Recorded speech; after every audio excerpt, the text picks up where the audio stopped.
पृथक पृथक रहेगी और हर विधानसभा के लिए 14 टेबल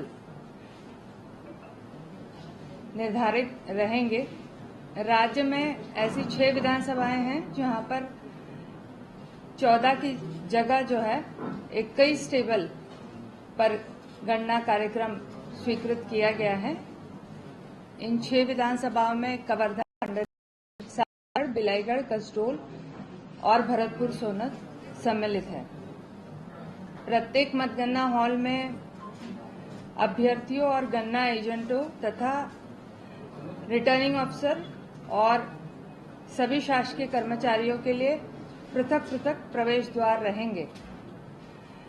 जगह की उपलब्धता को देखते हुए और हॉल की साइज को देखते हुए 3 प्रवेश द्वार रहेंगे और कहीं कहीं पर 2 प्रवेश द्वार अनिवार्य रूप से रहेंगे और सभी अभ्यर्थी और गणना एजेंट एवं उनके निर्वाचक एजेंटों को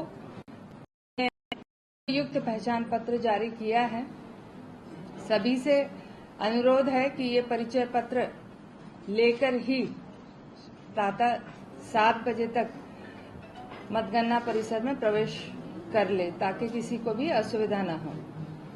मतगणना परिसर में मीडिया सेंटर और कम्युनिकेशन सेंटर में ही केवल मोबाइल फोन ले जाने की अनुमति रहेगी। मतगणना हॉल में मोबाइल फोन पूर्णतः प्रतिबंधित रहेगा। मतगणना केंद्रों में त्रिस्तरीय सुरक्षा व्यवस्था की गई है और जहां प्रत्येक स्तर पर पहचान पत्र दिखाने के उपरांत ही उस घेरे में प्रवेश संभव होगा।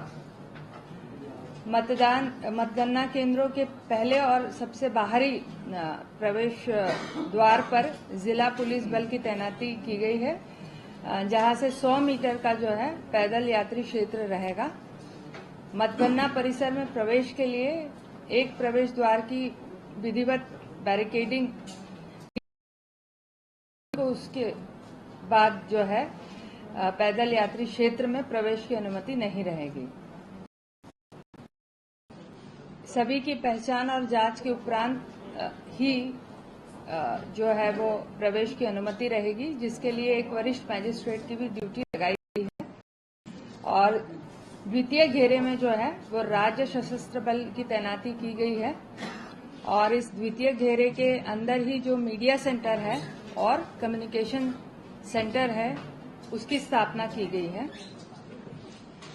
प्रवेश के पूर्व प्रत्येक व्यक्ति के पहचान पत्र के आधार पर जांच एवं तलाशी भी की जाएगी ताकि कोई भी ऐसी वस्तु जो अधिकृत नहीं है वो न ले जाए और प्रतिबंधित वस्तुओं का प्रवेश का निषेध रहेगा। जो तृतीय घेरा है और सबसे अंदरूनी घेरा है उसमें केंद्रीय सुरक्षा बल की तैनाती रहेगी और इस स्तर पर भी सभी की तलाशी ली जाएगी ताकि कोई भी अनधिकृत वस्तु या मोबाइल फोन अंदर न जा सके। केंद्रीय सुरक्षा बलों के ही सुरक्षा घेरे के अंदर मतगणना हॉल स्थापित किए गए हैं। प्रत्येक मतगणना केंद्र पर मीडिया केंद्र भी स्थापित किया गया है और यहां पर एक वरिष्ठ अधिकारी की भी नियुक्ति आयोग के द्वारा की गई है, जो कि समय समय पर मतगणना हॉल में अवलोकन के लिए टुकड़ियों में छोटी छोटी संख्या में मीडिया समूहों को अंदर ले जाएंगे। मीडिया केंद्र में स्थापित लैंडलाइन फोन की भी उपयोग की अनुमति रहेगी और वह स्थान जहां पर मतगणना हॉल में मीडिया को प्रवेश की अनुमति होगी उसे रिटर्निंग अफसर के द्वारा किसी चौक मार्क से या किसी चिन्ह से चिन्हांकित किया जाएगा। अब सबसे आग्रह रहेगा कि उस मार्क के आगे मतगणना हॉल में कवरेज पर इसमें आपको मतगणना हॉल में केवल निम्नलिखित व्यक्तियों को अंदर जाने की अनुमति है, जैसे कि मैंने बताया, रिटर्निंग अधिकारी, सहायक रिटर्निंग अधिकारी, मतगणना पर्यवेक्षक और सहायक, माइक्रो ऑब्जर्वर और प्राधिकार पत्र जिनके पास है निर्वाचन आयोग द्वारा जारी, ऑब्जर्वर्स और निर्वाचन अभिकर्ता, अभ्यर्थी और गणना अभिकर्ता। आयोग के नवीनतम अनुदेशों के अनुसार जो हमने गणना अभिकर्ता नियुक्त किए हैं उनकी राज्य में सभी जगह पर गणना अभिकर्ताओं की नियुक्ति हो चुकी है। जो नवीनतम निर्देश है उसमें मुख्य रूप से ये था कि जो राज्य के मंत्री है, राज्य मंत्री है, उप मंत्री है, नगर निगम के मेयर है, नगर पंचायत नगर पालिका के अध्यक्ष, जिला अथवा जनपद पंचायत के अध्यक्ष और अन्य सुरक्षा प्राप्त कर्मियों को गणना अभिकर्ता के रूप में नियुक्ति किए जाने की अनुमति नहीं थी और मतगणना हॉल में किसी भी सुरक्षा प्राप्त ऐसे व्यक्ति को भी प्रवेश वर्जित रहेगा। आयोग के निर्देश के अनुसार मतगणना केंद्रों पर अभ्यर्थियों के मतगणना अभिकर्ताओं के लिए जो बैठक व्यवस्था का क्रम है वो भी निर्धारित किया गया है। इसमें सर्वप्रथम रो में जो है वो मान्यता प्राप्त राष्ट्रीय दल के अभ्यर्थियों के मतगणना अभिकर्ता और उसके बाद राज्य दलों के अभ्यर्थियों के मतगणना अभिकर्ता और अन्य राज्यों में मान्यता प्राप्त राज्य दलों के अभ्यर्थियों के मतगणना अभिकर्ता, जिसके उपरांत फिर पंजीकृत अमान्यता प्राप्त राजनीतिक दलों के अभ्यर्थियों के मतगणना अभिकर्ता और लास्ट में जो है निर्दलीय अभ्यर्थियों के मतगणना अभिकर्ता बैठ सकेंगे। किसी भी गणना अभिकर्ता को हॉल में अपने मेज से अन्य मेज पर जाने की अनुमति नहीं होगी। मतगणना और सारणीकरण की समस्त प्रक्रिया की जो है सीसीटीवी कवरेज 360 डिग्री रहेगा और इसकी जो है पृथक जो हमारा वीवीपैट काउंटिंग बूथ है वहां पर भी पृथक से सीसीटीवी कवरेज फुल टाइम रहेगा। सुबह 8 बजे से प्रारंभ होगा।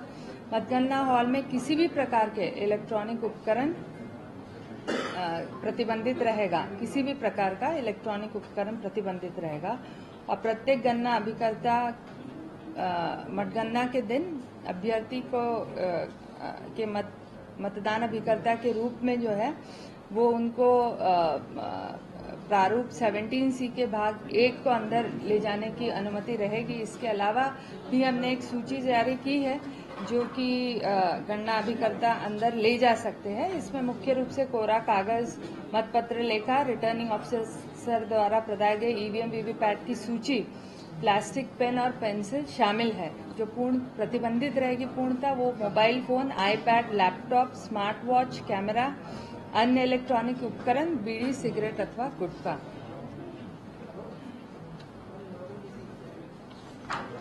मतगणना की शुरुआत जो है वो सुबह 8 बजे होगी।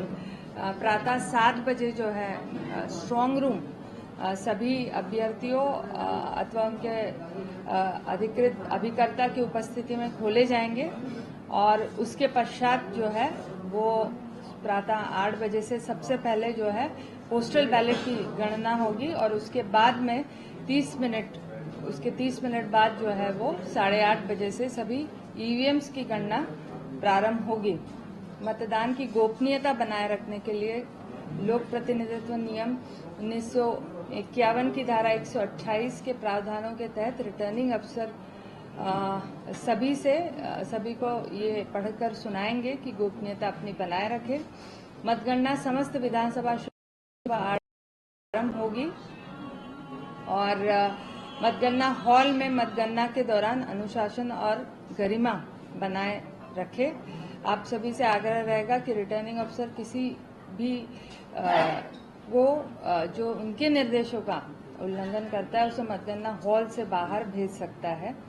मतगणना पर्यवेक्षक ईवीएम के कंट्रोल यूनिट पर परिणाम वाले बटन को दबाने के समय सभी अभ्यर्थियों और गणना अभिकर्ता पैनल दिखाएंगे और इस तरह से एक एक करके जो है प्रदर्शित प्रत्येक अभ्यर्थी के पक्ष में डाले गए मतों की गणना प्रारंभ होगी।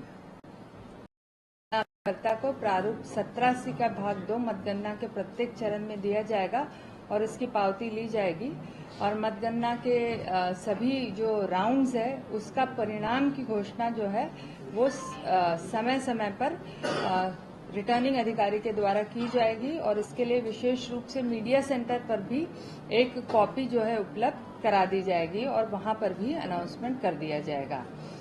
यदि किसी गणना अभिकर्ता की इच्छा परिणाम को ईवीएम पर या एक से अधिक बार दिखाए जाने का आवेदन करता है तो गणना अभ्यर्थियों की संतुष्ट करने पर मतगणना पर्यवेक्षक इसको परमिट कर सकते हैं और अंत में जो है रैंडम रूप से चिन्हांकित किए गए 5 मतदान केंद्रों के वीवीपैट स्लिप की भी गणना की गई।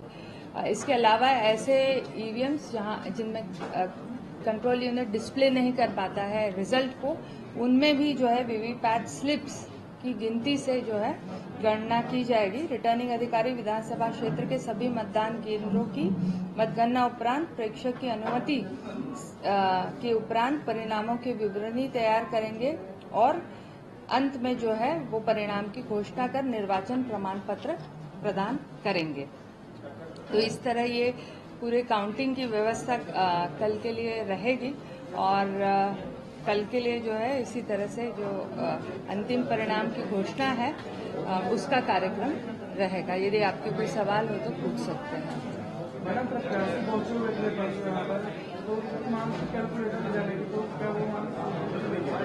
मैं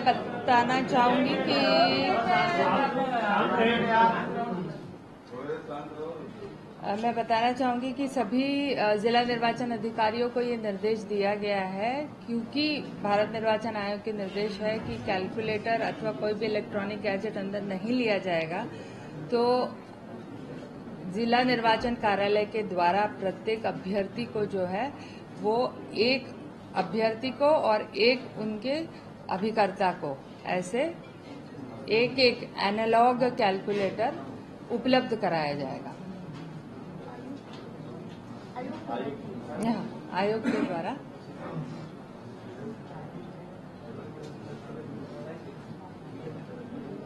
जहां तक के कैमरा की जो कवरेज है मतगणना हॉल में, उसके लिए मैं बता दूं और स्पष्ट कर दूं कि बैचेज में जो है वो मीडिया कर्मियों को मतगणना हॉल के अंदर परमिशन रहेगा ले जाने का। ये बैचेज की साइज कितनी रहेगी और कितने लोग कितने समय के लिए निर्धारित अंदर भेजे जाएंगे, ये निर्णय जिला निर्वाचन अधिकारी द्वारा लिया जाएगा हॉल की साइज को देखते हुए और मीडिया कर्मियों की संख्या को देखते हुए। अंदर जब आप जाएंगे तो हॉल में कोई भी स्टैंड कैमरा अलाउड नहीं रहेगा, ट्राइपॉड माउंटेड कैमराज अलाउड नहीं रहेंगे। आप हैंड हेल्ड कैमराज ही अंदर ले जा सकते हैं।